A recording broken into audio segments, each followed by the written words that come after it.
I thought your analysis of this book was spot on. You've called Harry despicable for trying to trash the royal family's reputation and dragging them below even what the Kardashians would get up to. So from an American perspective, do you think he has succeeded in damaging the monarchy, or is the biggest damage actually to the brand of himself and Meghan? I think Harry is the worst kind of person that this planet has to offer. There is something about betraying family members to me that completely sickens me. But doing it for profit puts him on. What if the prince who once made the world smile is now a giant warning sign instead of a fairy tale hero? That's the tough question blasting across the internet today. Commentator Candace Owens has stepped into the ring, and her words hit like a hammer. She says Prince Harry isn't lost or confused. She says he is exposed. Exposed as someone who trades family secrets for cash and clicks. Each time he speaks, Owens argues, he turns the same spotlight he once hated into his own camera crew. People thought Harry was the fun royal, the playful brother. Now, many see him as the loudest lesson on how fame and poor choices can twist even a castle kid into a cautionary tale.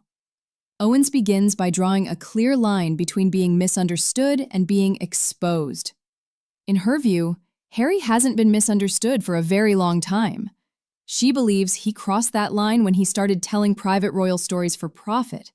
Betraying a father, a brother, and a grandmother who cannot clap back feels unforgivable to her.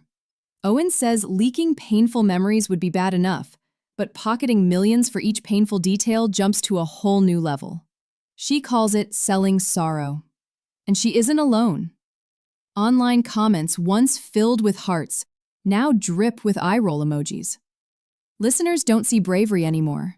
They see a man who keeps poking a family that mostly stays silent, then cries foul when the mood turns cold.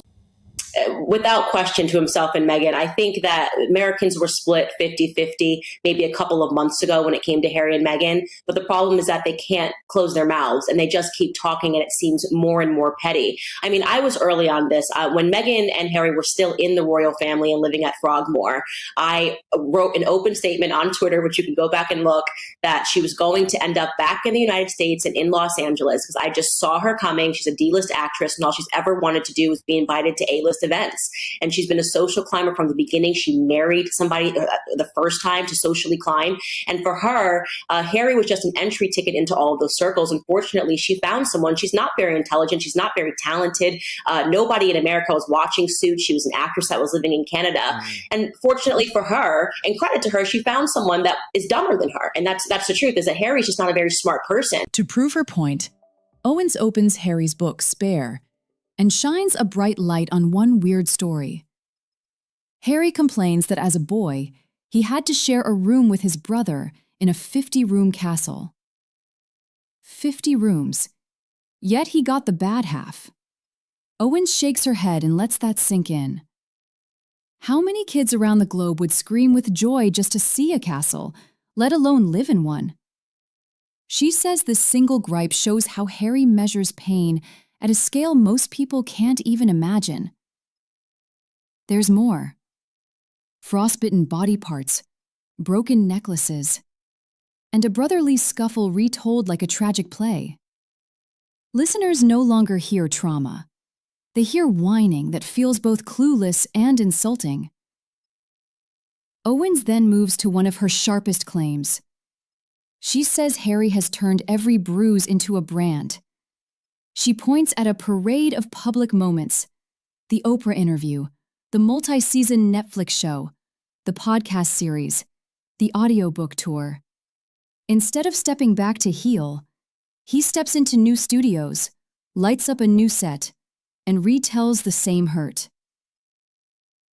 Owens believes pain can be real yet still be packaged. She argues that Harry keeps rewrapping those wounds in fresh paper because attention feels safer than silence. Viewers who once leaned in with sympathy now fold their arms. Many ask, if life is so painful, why does he keep selling tickets? The answer, Owens suggests, is simple. Tickets pay very well. Next comes a sensitive point. Princess Diana.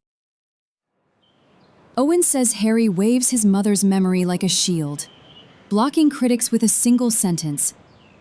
"You can't judge me. My mom died, and the press chased her." Owning grief is human, she says, but using it as armor to dodge every hard question is unfair. Diana's story touches millions. Owens thinks Harry knows this and leans on that shared sadness whenever things get messy. It works for a while, yet each new use makes the shield look thinner, more like a tool than a tribute. Some longtime fans feel uneasy. They still love Diana, but they wonder if Harry's endless retelling is about healing or headline heat. Then Owens shifts her gaze to Meghan. She paints Meghan as smart, patient, and deeply strategic. Owens digs into Meghan's early acting days. She claims Meghan rarely spoke about race until the public mood favored such talk. Owens calls that performative. She points to Meghan's fast climb into royal circles, then into top Hollywood living rooms. Some label Meghan a social climber. Owens nods, adding that Meghan's true skill is reading the moment and molding the story to fit. Crying on cue, filming emotional pause shots, leaning closer to the camera when talking about pain, Owens believes these are learned moves. Yet she never lets Harry off the hook.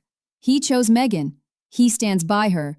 He co-writes every scene, even if Meghan drafted the first outline. Public opinion numbers back the fatigue. In the United Kingdom, Harry was once the smiling prince, ranked just behind the Queen in popularity. Now his approval sits near record lows. Even across the Atlantic, applause grows softer. Curious watchers have turned into weary scrollers. Social media jokes ask if the couple is dropping a new interview every time the rent is due.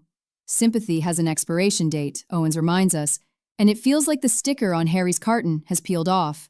Every new appearance risks pushing another listener from pity to boredom, and boredom is deadly online. Money rumors swirl too. Reports whisper that staff in the Montecito mansion have been cut. Netflix trimmed big dreams down to smaller renewals. Security costs soar, while podcast dollars dip. Owens suggests these stresses sharpen the need for fresh drama. Without a new emotional cliffhanger, the brand's value drops. The couple's life costs a fortune. If the victim storyline stops selling, what comes next? Critics predict more books, more TV specials, maybe a shocking reality series. Each guess underscores Owens' main stab. Pain has become product, and product must keep moving. Owens finally lands on the topic of responsibility.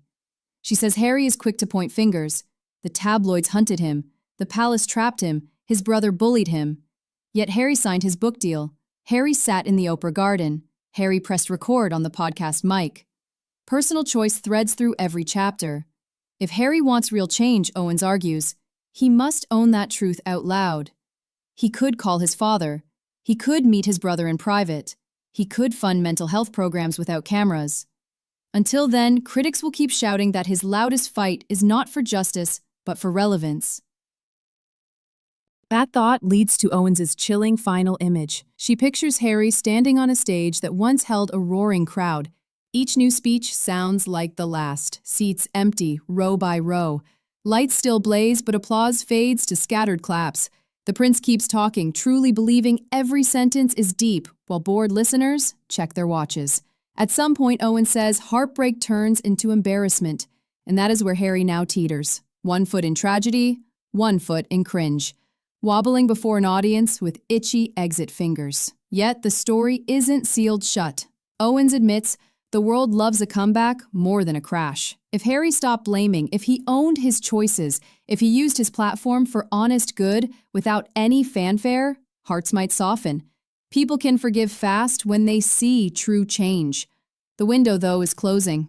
The crowd that once chanted his name has other shows to watch, and every moment Harry holds the mic without reflection, that window slides nearer to shut.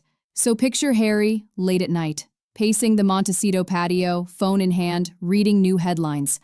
Under the California moon, the castle kid finally sees what Owens has been yelling. The show is going dark if he doesn't switch scripts. The only question left is whether he hears the warning in time or doubles down on the story that's running out of steam. The world watches, popcorn halfway eaten, ready for Act 3.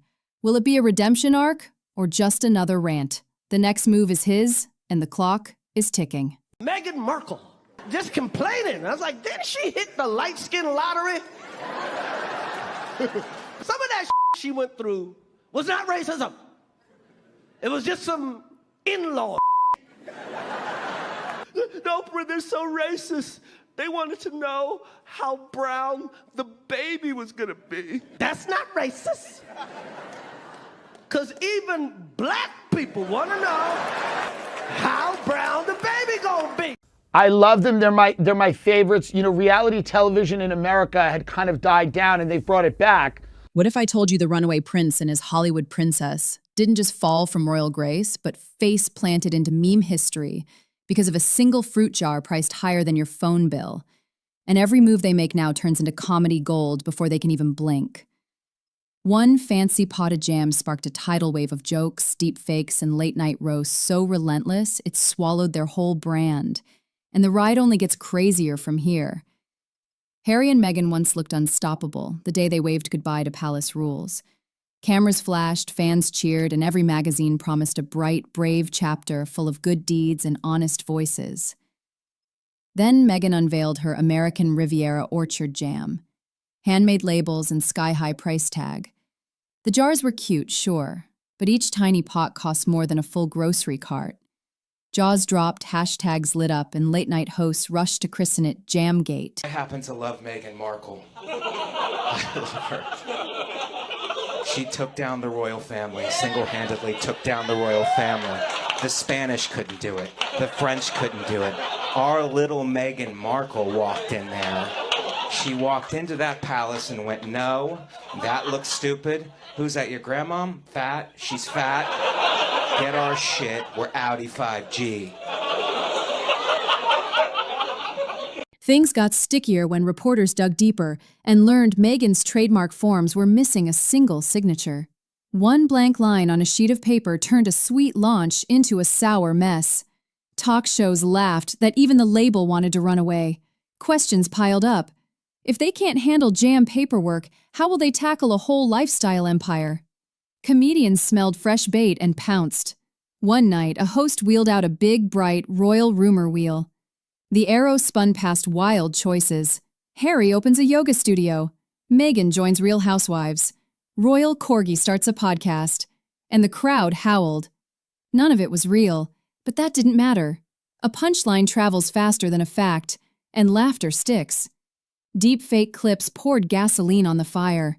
A fake Kevin Hart video roasting the couple exploded across phones. Some viewers believed it, others knew it was bogus, but hit share anyway because it was so funny. By the time fact-checkers yelled hoax, the damage was done. The internet would rather ride a clever bit than wait for cold truth. TikTokers dove in next. Creators filmed themselves pretending to read cease and desist letters from Team Sussex while chanting South Park's famous, "We want privacy." Irony stacked on irony. Harry and Meghan asked for quiet, yet every project they launched made more noise. Soon, privacy itself turned into the biggest public gag of all. It didn't stop there. Etsy sellers began listing Jamgate candles, scented like vanilla regret. Someone even sold tiny toy jam jars labeled tastes like bad PR. They flew off shelves as gag gifts.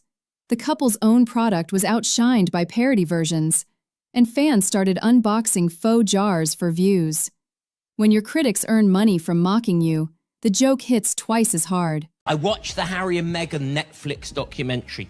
Now, I'll be honest with you, before I watched it, I was not a fan of theirs. Now I've actually heard their side of the story, I f***ing hate them.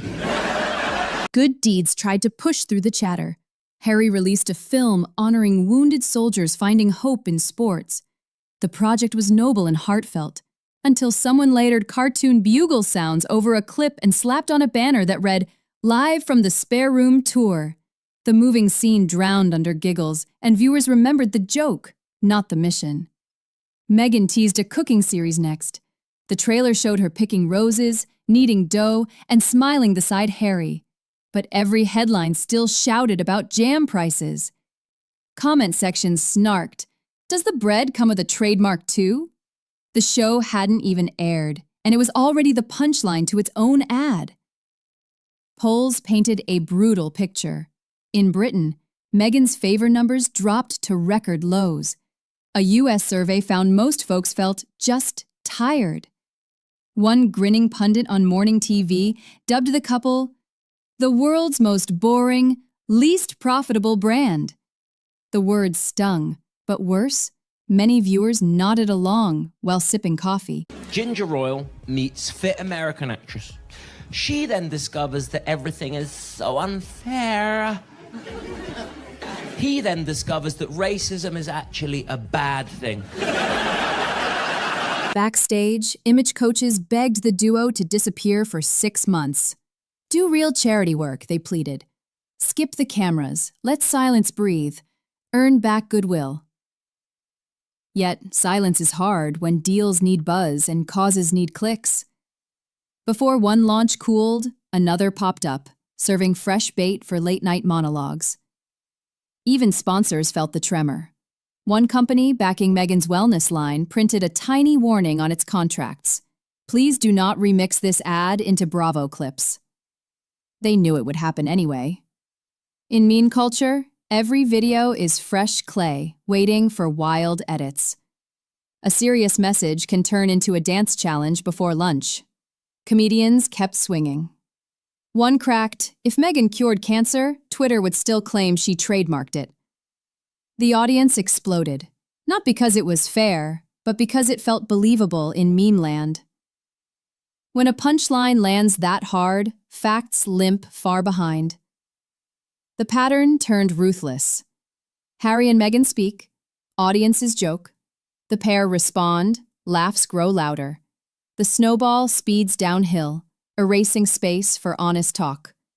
Where truth ends and teasing begins, nobody knows. And before long, nobody cares. They once steered their own story. Now comedians grip the wheel, and comedy never asks permission. You can hire lawyers to guard a trademark, but you can't fence off a meme. As one late-night host quipped, you can trademark every word in the dictionary, but you can't trademark comedy. Is rescue possible? Maybe. It starts with quiet work no one films, helping shelters, funding clinics, planting trees without posting a single selfie. Let time act like a slow eraser. But that clashes with reality. Meghan's brand needs buzz, Harry's projects need press, and every new headline throws fuel on the joke machine. The public isn't cruel, they're worn out. Too many interviews, products, and heartfelt speeches began to feel like sales pitches. Fatigue turned into eye rolls. Eye rolls became punchlines. Punchlines replaced empathy.